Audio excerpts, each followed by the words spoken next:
क्या आप लोग जानते हैं, माँ वैष्णो देवी की यात्रा में एक ऐसा पल आता है जब भक्त बिना कुछ मांगे ही रो पड़ता है।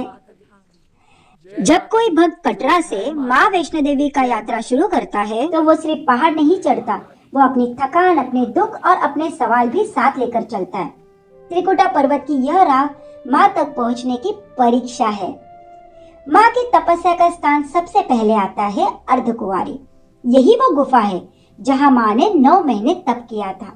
गुफा इतनी संकरी है कि सिर अपने आप झुक जाता है। यहाँ माँ सिखाती है कि माँ के पास जाने के लिए खाली हाथ नहीं, झुका हुआ मन चाहिए। अर्धकुंवारी के भीतर स्थित गर्भजूल गुफा माँ के गर्भ के समान मानी जाती है।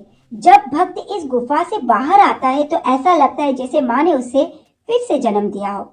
बहुत से भक्त कहते भी है, यहाँ से निकलते ही दिल हल्का हो जाता है। 3 रूप एक माँ वैष्णो देवी भवन। फिर आते हैं माँ के दिव्य दर्शन। माँ यहाँ 3 पिंडियों के रूप में विराजमान है। महाकाली जो हमें साहस देती है, महालक्ष्मी जो जीवन के संतुलन और करुणा देती है, महासरस्वती जो हमें विवेक और ज्ञान देती है। ये तीनों रूप मिलकर एक ही बात कहते हैं, माँ तुम्हारे जीवन के हर मोड़ पर साथ है।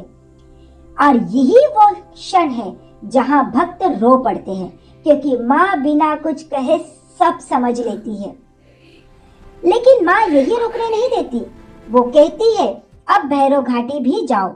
यही वो स्थान है जहाँ माँ ने भैरवनाथ को क्षमा दी और हमें सिखाया क्षमा शक्ति से भी बड़ी होती है। जब भक्त बाबा भैरवनाथ के दर्शन करता है तब माँ की यात्रा पूर्ण मानी जाती है।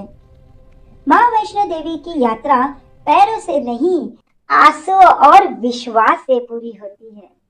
जय माता दी।